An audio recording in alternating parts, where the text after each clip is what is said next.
कि तुम ईवीएम के माध्यम से यहां पर इस देश को गुमराह कर रहे हो। तुमने खजाना खाली कर दिया बेईमान लोगों, तुमने रेल बेच दिया, तेल बेच दिया, तुमने राष्ट्र की तमाम चीजों को बेच दिया। अब कह रहे हो कि हम लोग ईवीएम से कराएंगे। ईवीएम से किसी भी हालत में हम नहीं होने देंगे, चाहे हमें कितनी भी बड़ी कुर्बानी देनी पड़े। आज आप जान रहे हैं कि धीरेन्द्र ब्रह्मचारी जैसा लड़का यहां पर हिंदू राष्ट्र बनाने की बात करता है, जबकि संविधान में कहीं भी हिंदू राष्ट्र बनाने की बात नहीं है। मैंने धीरेन्द्र शास्त्री जी कहा था, ये हिंदुस्तान, ये भारत तुम्हारे बाप का देश नहीं है, ये देश मुसलमानों का है, ये देश ईसाइयों का है, ये देश सिखों का है, ये देश पारसियों का है, ये देश पिछड़ों का है, ये देश एससी का है, आदिवासियों का है।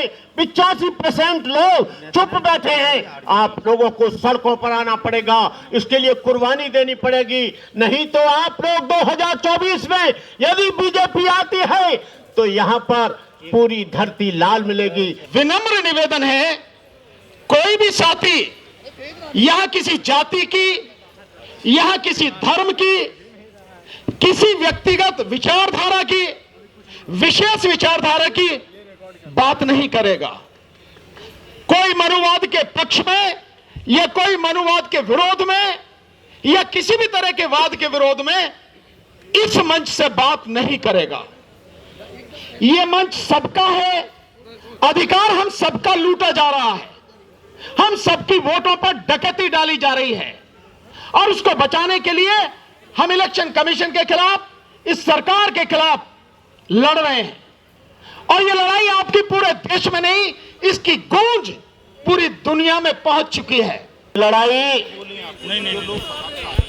जमहूरियत की है, ये लड़ाई लोकतंत्र की है, ये लड़ाई देश बचाओ की है, ये देश को खजाने को बचाने की है, ये देश की लड़ाई।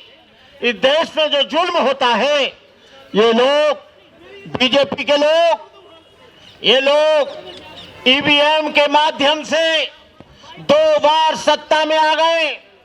आपको मालूम है, इन्होंने रिजर्व बैंक का खाली खजाना कर दिया, 265 टन सोना गिरवी रख दिया, इन्होंने रेल बेच दी, भेल बेच दिया, तेल बेच दिया, डीआरडीओ बेच दिया और यही नहीं एलआईसी बेच दी। बैंकों का निजीकरण हो रहा है। जब ये निजीकरण होगा, यहाँ किसान परेशान है। यदि ईवीएम नहीं होता तो आज किसान परेशान नहीं होता, ईवीएम नहीं होता तो शिक्षा संस्थानों में शोषण नहीं होता, यदि ईवीएम नहीं होता तो यहाँ पर बहन बेटियों की इज्जत लुट रही है, वो नहीं होता। यदि ईवीएम नहीं होता तो यहाँ पर किसान मर रहा है, जवान मर रहा है, बेरोजगारी, 5 करोड़ से अधिक लोग इस देश में बेरोजगार हो गए। इसलिए मैं कहना चाहूंगा कि ईवीएम को हटाने के लिए आपको आगे आना पड़ेगा, आपको सड़कों पर आना पड़ेगा। यहां पर मैं समझ रहा हूं कि बड़े बड़े नेता, मैं कोई नेता नहीं, बड़े बड़े राष्ट्रीय पार्टियों के अभियंता, तीसरे गठबंधन बनाने वाले लोग यहां पर बैठे हैं। यदि ये लोग 100 लोग लाते तो आज यहां पर जो 150 करोड़ का देश है, कम से कम 50,000 लोग तो होने चाहिए थे। लेकिन इसमें गलती इनकी नहीं है, इसमें गलती हमारी है। मैं कोई यहां पर नेता बनने के लिए नहीं आया, मैं कोई यहां भाषण देने के लिए नहीं आया, मैं यहां पर कोई इलेक्शन लड़ने के लिए नहीं आया। लेकिन मैं इस बात का जरूर विरोध करूंगा, जो जापान ने ईवीएम बनाया, जापान में बंद हो गया, जर्मन ने बंद कर दिया, फ्रांस ने बंद कर दिया, तमाम देश के लोगों ने, अमेरिका ने बंद कर दिया, कनाडा ने बंद कर दिया। लेकिन ये बेईमान लोग इस ईवीएम के माध्यम से, यही ईवीएम हुआ आया तो उसकी वजह से हिंदू राष्ट्र की आवाज तेज हो गई। यदि ईवीएम आया तो यहाँ पर तमाम आवाजें, आज मखलूक लोग यहाँ पर आवाज उठा रहे हैं। आज यहाँ पर हिंदू राष्ट्र बनाने की बात हो रही है। ईवीएम के माध्यम से ईवीएम हटेगा तो ये लोग दिखाई नहीं देंगे, चूहे की तरह बिल में भिड़ जाएंगे।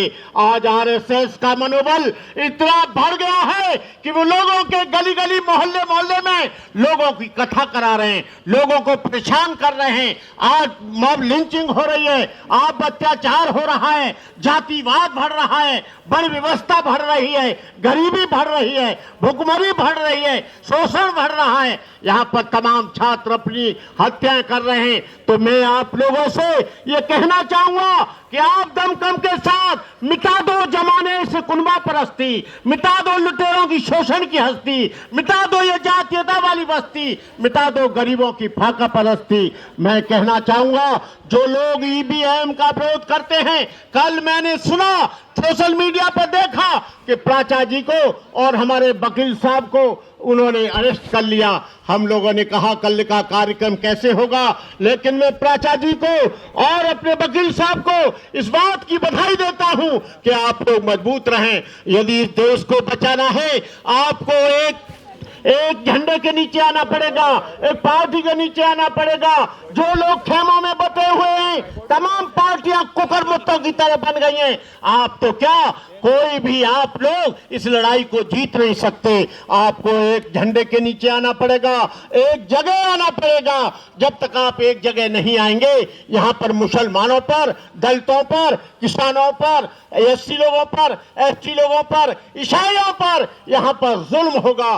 तो आप लोगों के लिए इस कड़कती सर्दी में आप लोगों के लिए बहुत बहुत बधाई, बहुत बहुत धन्यवाद। और आप लोग हमारे वकील साहब को हमेशा आप कोऑपरेट करते रहे, और प्राचा साहब को, जो प्राचा साहब हैं एक मजबूत व्यक्ति हैं, मैं इनको भी अपनी शुभकामनाएं देता हूं।